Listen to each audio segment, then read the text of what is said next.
আন্তর্জাতিক জাতিসংঘ শান্তি রক্ষা দিবসের এই দিনে আমি সারা বিশ্বের সেই সব সাহসী শান্তিরক্ষীদের গভীর শ্রদ্ধার সঙ্গে স্মরণ করছি, যারা বিশ্ব শান্তি প্রতিষ্ঠার মহান দায়িত্ব পালন করতে গিয়ে আত্মত্যাগ করেছেন। জাতিসংঘ শান্তিরক্ষা বাহিনীর সদস্য হিসাবে দায়িত্ব পালন করতে গিয়ে 1988 সাল থেকে এ পর্যন্ত বাংলাদেশের 175 জন শান্তিরক্ষী শহীদ হয়েছেন, আহত হয়েছেন অনেকে। আমি আল্লাহর দরবারে তাদের মাগফিরাত কামনা করছি।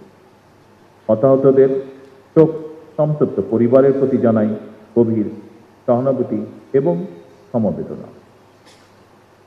জাতিসংঘ শান্তিরক্ষী বাহিনীর দায়িত্ব পালন করতে গিয়ে এবছর যারা শহীদ হয়েছেন, আহত হয়েছেন, আজকের এই বিশেষ দিনে তাদের পরিবারকে সম্মাননা জানাই। আমি আমার বিশ্বাস থেকে একটি কথা বলতে চাই, শুধু বাংলাদেশের জন্য নয়, জাতিসংঘ শান্তিরক্ষী বাহিনীর সদস্য হিসাবে শহীদদের এই আত্মদান যুদ্ধ বিরোধী শান্তিকামী মানুষের জন্য এক উজ্জ্বল দৃষ্টান্ত হয়ে থাকবে ইনশাআল্লাহ। তাদের এই আত্মত্যাগ প্রমাণ করে শুধু মাতৃভূমির স্বাধীনতা সার্বভৌমত্বই নয়, বরং জাতিসংঘের পতাকা তলে শান্তিরক্ষা বাহিনীর সদস্যরা বিশ্বের যে কোনো প্রান্তে যে কোনো মূল্যে শান্তি রক্ষায় বদ্ধপরিকর। উপস্থিত সুধীবৃন্দ, আমাদের শান্তিরক্ষীরা বিশ্বমঞ্চে যে গৌরব ও কৃতিত্ব অর্জন করেছেন, এটা কিন্তু খুব সহজ ছিল না। তাদেরকে শত প্রতিকূলতা, সীমাবদ্ধতা এবং কঠিন চ্যালেঞ্জের মধ্যে দিয়েই এই মহান ও মানবিক দায়িত্ব পালন করতে হয়েছে।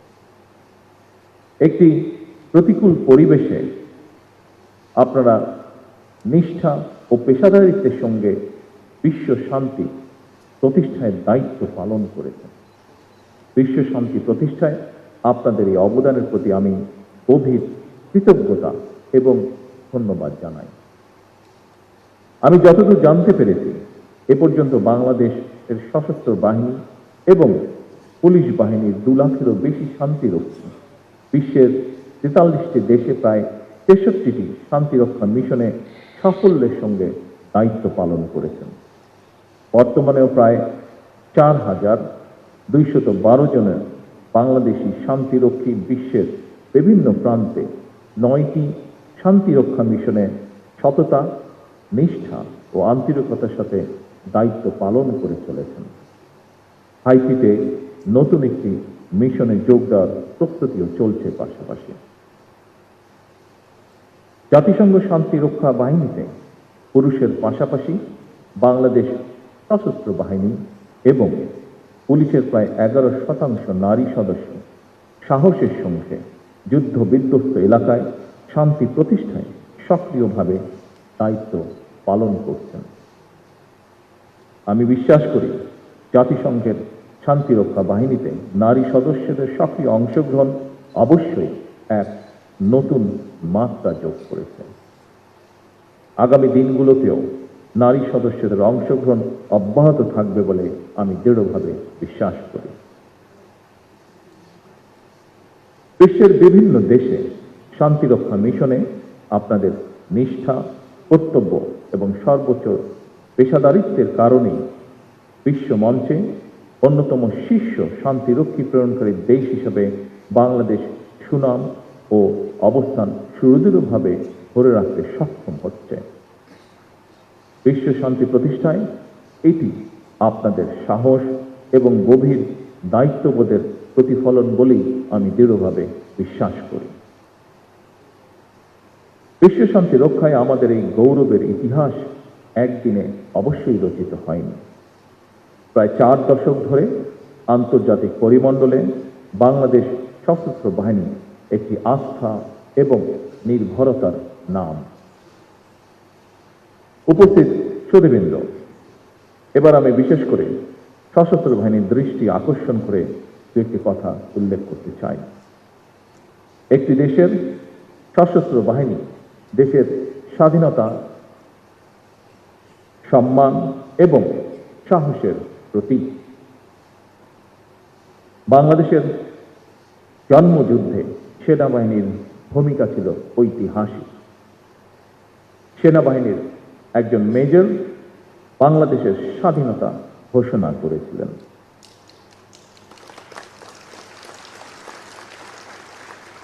আমি বিশ্বাস করি এই গৌরব এবং অহংকার অবশ্যই আমাদের সশস্ত্র বাহিনীর জন্য অনন্ত প্রেরণার উৎস। সুতরাং এই গৌরব যেন কোনোভাবেই ম্লান না হয়, সেটি রক্ষা করা অবশ্যই সশস্ত্র বাহিনীর কর্তব্য। জাতিসংঘের আন্তর্জাতিক শান্তিরক্ষী বাহিনীর সদস্য হিসাবে রাজনৈতিক অঙ্গনে বাংলাদেশের সশস্ত্র বাহিনীর ভূমিকা সুখ্যাতি পেয়েছে। তবে বিভিন্ন সময় বিভিন্ন প্রেক্ষাপটে দেশের সশস্ত্র বাহিনী কিংবা সশস্ত্র বাহিনীকে নিয়ে কিছু অপতৎপরতা কখনো কখনো জনমনে বিভ্রান্তি সৃষ্টির কারণ হয়েছে। দেশে বিদেশে সশস্ত্র বাহিনীর ইমেজ বিনষ্ট করতে নানা রকম তৎপরতাও আমরা লক্ষ্য করেছি। সমস্ত ষড়যন্ত্র মোকাবেলা করে 1975-এর 7ই নভেম্বর স্বাধীনতার ঘোষকের নেতৃত্বে সেনাবাহিনী ঐক্যবদ্ধভাবে ঘুরে দাঁড়িয়েছিল। এরপরও বিভিন্ন সময় নানা রকম ঘটনায় সশস্ত্র বাহিনীর ঐক্য বিনষ্টের তৎপরতা চললেও 2009 সালের ফেব্রুয়ারি মাসে সশস্ত্র বাহিনীর উপরে সর্বগ্রাসী আঘাতটি এসেছিল। সেই আঘাতটির ফলে বাংলাদেশে কি ঘটেছিল সেটি এখানে উপস্থিত আমাদের সকলের জানা। সুতরাং ইউনিফর্মধারী বাহিনীর জন্য প্রধান বার্তাটি হল প্রফেশনালিজম, ইউনিটি, ডিসিপ্লিন এবং চেইন অফ কমান্ড ছাড়া সম্মান এবং মর্যাদার সঙ্গে টিকে থাকা কঠিন। সুতরাং শুধু অতীত চর্চা নয়, বরং অতীত থেকে শিক্ষা নিয়ে ফ্যাসিবাদ মুক্ত বাংলাদেশে বর্তমানে প্রতিটি রাষ্ট্র এবং সাংবিধানিক প্রতিষ্ঠানের সামনে স্বমহিমায় নিজেদেরকে প্রতিষ্ঠিত করার সুযোগ সৃষ্টি হয়েছে। যারা সশস্ত্র বাহিনীর দায়িত্ব পালন করছেন অথবা সরকারি কিংবা প্রশাসনে, জনপ্রশাসনে বিভিন্ন জায়গায় দায়িত্ব পালন করছেন, আমরা সবাই বাংলাদেশের নাগরিক। এই দেশটা আমাদের সবার। আমরা দেশে কিংবা বিদেশে যেখানেই যে দায়িত্বই পালন করি না কেন, সেই দায়িত্বটি যথাযথভাবে পালন করাই হোক আজকে এই দিনে আমাদের অঙ্গীকার। উপস্থিত সুধীমণ্ডলী, বর্তমান বিশ্ব এক জটিল পরিস্থিতির ভেতর দিয়ে যাচ্ছে।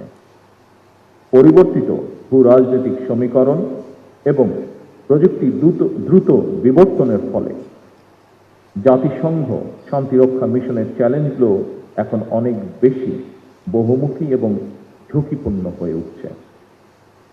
প্রথাগত যুদ্ধের পাশাপাশি এখন সাইবার যুদ্ধ, কৃত্রিম বুদ্ধিমত্তার অপব্যবহার, মিডিয়া অপপ্রচার এবং জলবায়ু পরিবর্তনের ফলে সৃষ্ট নিরাপত্তা সংকট বিশ্ব শান্তির নতুন অন্তরায়।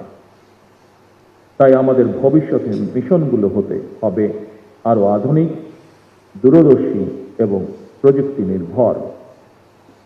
এমন পরিস্থিতিতে জাতিসংঘ শান্তিরক্ষা মিশন কিংবা আন্তর্জাতিক পরিমণ্ডলে দায়িত্ব পালনের জন্য সশস্ত্র বাহিনী এবং পুলিশ বাহিনীর মডার্নাইজেশনের লক্ষ্যে সরকার পর্যায়ক্রমিকভাবে উদ্যোগ বাস্তবায়ন করছে। বাংলাদেশে সবসময় স্বাধীনতা, সার্বভৌমত্ব এবং পারস্পরিক রাষ্ট্রীয় মর্যাদার নীতিতে বিশ্বাস করে। আমাদের সংবিধানে বিশ্ব শান্তি, আন্তর্জাতিক সহ অবস্থান এবং ন্যায় বিচারের প্রতি যে অঙ্গীকার ব্যক্ত করা হয়েছে, আমরা তা বজায় রাখতে দৃঢ় প্রতিজ্ঞ।